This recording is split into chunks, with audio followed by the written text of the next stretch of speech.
Hello, everyone. This is the Black Nationalist once again, back at it from Chi-Town. All right, so I did say that I was going to make a video today, but there is a particular topic that I want to touch on. I know the last couple of days I was talking about, as far as with us concerned about black women, but today I'm going to talk about something different. Mind you, I'm not going to get away from that. What I want to talk about is Trevor Noah. The reason why I want to talk about him is that I find it very odd as to how he said in previous interviews before that he understood apartheid in South Africa. He said, as a matter of fact, that he is a product of apartheid. And if anyone doesn't know, is that when that took place, when the English came over to South Africa, they murdered and killed and slaughtered the Africans there. If anyone was caught speaking their language, they beat them to the point of death, or they would take out their tongue. They raped the woman so much so that we have products like Trevor Noah. They beat the man, tortured the man, and raped the man to the point that, of course, it's like, all right, so you have no other choice but to go to the white man, because they're the ones who came over there, did not even bother to assimilate, did not even bother to learn the language, did not even bother to ask. They just went over there and they just took the land and said, I'm white and this is what we're going to do. Again, as I have made mention, is that the mindset of white people has always been is that they are superior and that we are inferior. As I have mentioned, is that one of the Portuguese writers, I can't think of his name right now, but it's from a book called Stamp from in Existence. And basically, he was saying that the reason why Africans are so inferior is because they are hypersexualized and dumb and lazy due to them being from a hot climate and how much they need God in order to help them with their life, which is a foolish notion. But again, we all know exactly how these individuals are. They want to claim that they are more civil and that they are pure and that they are superior. They are not. See, these individuals, these white supremacists, they would not have a culture if they did not have us to suppress. We give them meaning. And this is why they are having a heart attack that they're seeing black people coming together. So going back to Trevor Noah, when he came out and he said that basically he has a quote that does say that firing blackface people does not solve the problem. And one of the articles, I believe it's Entertainment, he said, and I'm quoting from here, you stay going additional and additional down the chain. You will to find an increasing number of blackface in Virginia. It isn't going to finish. And so we love to assume we will fireplace an individual or we will eliminate any person once we to find one thing like this. I kid you not, this is exactly what it says. He says that does not lend a hand to dialogue. Somebody took that picture, speaking of the governor of Virginia, took that picture of him. Somebody put that picture within the yearbook. Somebody stood subsequent to him in that picture. Everybody used to be in that neighborhood. The bigger dialogue is in Virginia. What conversations do they wish to be having around race and in every single place else? And then the article went on to say he gave an instance of his house nation of South Africa, the place he used to be the son of interracial folks when interracial relationships have been unlawful. He said, quote, South Africa is no longer very best. Our machine wasn't very best. Something I did admire is that I come from a rustic place where we had to take a seat down and feature utterly fair conversations about the place the rustic used to be and the way it got here to that manner. And so I feel what that will give you is undeniable degree of honesty when having those conversations. Now I will post a link in the description as well so that you could be able to read it. So here's my thinking. You come from a place where apartheid took place. You come from an area where white people slaughtered Africans because they wanted their land, they wanted their diamonds, they wanted their farm, they wanted the resources. They did not bother to assimilate. They did not bother to learn the language. They did not bother to want to get to know the people that was already there. So after the forced rape and torture that took place, all of the ungodly, unspeakable things that took place upon these individuals, you want to have the nerve to come over here to America. They did the same thing, but what they did, they took Africans overseas and brought them here to this country. And you want to say we should have a dialogue? It's almost like with Cory Booker when he said, put yourself in a white person's place. This is why I say, and I was on the Cold View broadcast the other day, and I was talking about the mulattoes and the light skin. Now, mind you, I am a light skinned woman myself. And there was someone in the super chat that was saying, oh, here she go again with the light skin. Or why don't you get off of the light skinned people? Listen, the reason why I point this out as far as what the mulattoes is concerned is because when it comes to furthering the oppression of the field Negroes or the dark-skinned black people, they put up the mulattoes. The reason why, to at least it plays a mental part of you like, okay, I know you're black, but you look white and that you are a son or a daughter of this black of this white man, excuse me. They know that. So they're like, okay, this mulatto could say, listen, I understand what you feel and stuff like that. No, good and well they don't. But like, if you just do what Master says, things will go well for you. Knowing good and well that things are not going to go well for you. See, the only thing is that the mulattoes at that time, they served as buffers to these white supremacists. They serve as buffers to these terrorists. I don't care what anybody says. These Caucasoids, they are the world's original terrorists, and they remain to be terrorists. No matter what you do, no matter what you say, they are going to continue to be terrorists on this earth. So to have this light-skinned mulatto here to sit up and to say we should just have a dialogue because something like this worked in our country, dude, do you not know what they did to Nelson Mandela? I'm sorry, them black Africans, they should have bailed that man, they should have broken that man out of jail a long time ago. But they didn't because they thought and they listened to those who look like him that things were going to get better. We are going to give you a seat at the table, which is a bold-faced lie. It is a bold-faced lie. I am so sick and tired of how, see, white people knows who to pick to push their agenda.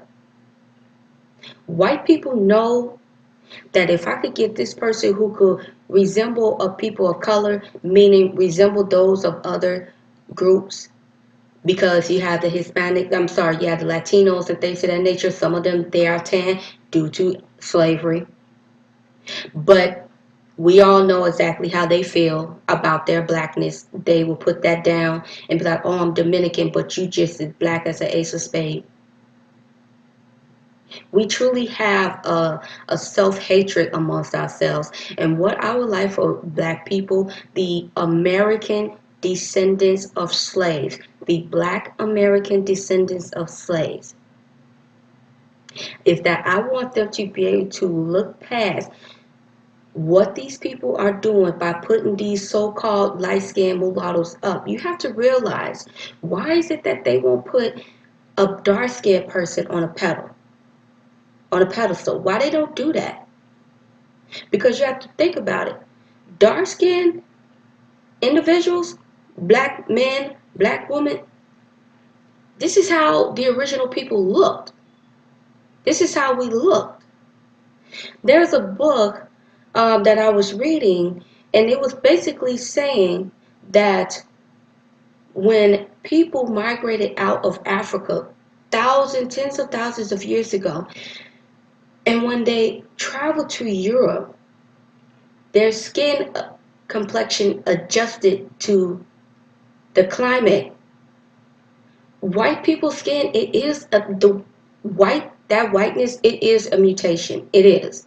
If you don't have to believe me, this is why I encourage black people to look it up. This is why I stress and encourage black people to learn their history, because if you learn your history, we will not be repeating it. If you learn your history, we will be able to shut down people like Trevor Noah in a heartbeat, to the point that other black people like him, who have the house Negro mindset, they would be afraid to speak out. We have to continue to speak out against these individuals that want to destroy black progress. Malcolm X said in his grassroots speech, when he talked about the house Negro versus the field Negro, the house Negro wants you, like you at a dentist, to continue to take that painkiller just so that you could suffer in silence.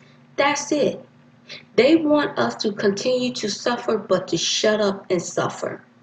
Whereas everybody else can get ahead while we continue to stay down at the bottom. As I mentioned, the way how things are going now is that black American descendants of slaves is going to be faced with two options: forced slavery or annihilation. That is it. This is the options that white people, white supremacists, giving us. And they are using these tools, these house Negroes, people like Trevor Noah, people like Camilla Harris, people like Cory Booker, who want to say some of the most obscene things that you have never heard of. Like I said, the Jewish people, they've been through hell and back, but they're still at the top. Because why? They have never allowed anyone else, and they even said they will never allow another Holocaust to happen to them. And they meant that. We need to have that mindset. So you know what that means? That means constantly shutting down these house Negroes every time that they rise up, every time that they feel comfortable, every time that they talk. They need to be shamed. We need to push them out in the desert somewhere and watch them wither away, because we do not need them. They are race traitors. To even suggest that we should just have a dialogue. How can you have a dialogue with a group of people that hates you because you're born black? What sense does that make? How can you have a dialogue with people that hate you because you're born black? In order for you to have a dialogue with someone, they have to be mature mentally and emotionally. They have to use logic. They have to have common sense. They're not going to just talk out the side of their neck. They're not going to do that. They have to be reasonable. You have to be able to have someone that is reasonable, someone that can understand when you present to them the logic, the data, the information that is needed to prove your statement. You can't have a dialogue with people who have always felt that by them being white, they are always white. You cannot have a dialogue with people who always felt that they have this godlike mindset. That is what imperialism was. They have a godlike mindset, and it was their right to go throughout the world and to force people to submit to them instead of behaving like civil human beings. These people, these white supremacists, they are not your friends. They are not our friends. I don't care if you have a white buddy, a best buddy. If you mention anything on slavery, watch how they deflect. They're like, oh yeah, it was wrong. It's sad, but you know what? We're getting better. No, we're not. We're getting worse. There's a recent video out there in Florida of a father with his child. And I even mentioned this. The Florida police officer, one of them grabbed his child because I guess he was hoping that the other cop was going to kill him. But the black father, he remained calm, but that officer kept calling him a boy, trying to intimidate him and also trying to belittle him. How can you have a dialogue with people like that? How can you have a dialogue with people like Liam Neeson, who went around trying to look for any black men, any bastard that he could find to cause them bodily harm? How can you have dialogue with people like that? You can't. You just can't. And then on top of that, for you to make a joke, trying to put in a little joke to soften the tension between the black and white people as far as with racial things, you know, you're a fool. You are a tool and you are a fool at that. But it's not surprising that he will also be with a young lady who's also biracial as well. She has Filipino, um, Mexican, Austrian, and some other stuff that I saw today. I think her last name is Jordan or something to that effect. So it's not surprising that you would get with someone who already probably doesn't care about her roots. So you have nothing but confusion. But you know what? The only thing that I'm going to say about this is that you house Negroes are going to be in for a rude awakening. And you all are going to be looking to us field Negroes to protect you. We are not going to protect you. You are on your own. The minute that you speak negative about your own people, the minute that you start spearing the same speech that these racist white supremacists says, you are a race traitor and you have been banished. You are excommunicated. You are no longer with us. You are an enemy to the black race. The reason why? Because house Negroes, or if you want to call them coons, they destroy black progress.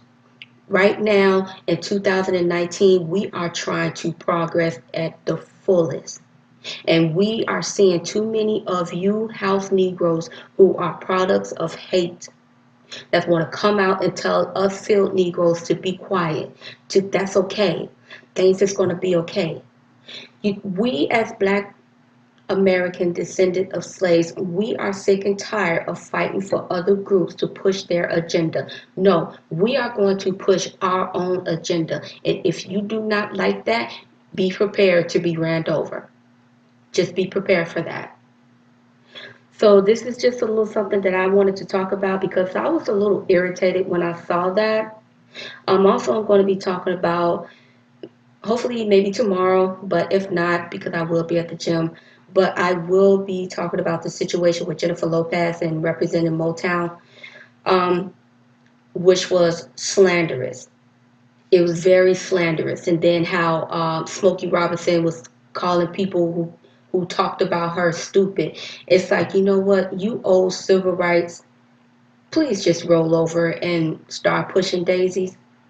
Because, see, instead of you fighting for our rights, our human rights, demanding tangibles, you fought to integrate with these people. You fought to have gutter, interracial, sexual access with these people. That is all that you fought for. And this is why we have idiots like that LA football player who says that we need to have more light skinned babies. This is what you old civil rights heads created. You all created this dysfunction as well. Not only did you create this dysfunction, we had black women that joined the feminist movement, accepted welfare, and then we had crack, which our black men started to sell. It's just a ball of confusion.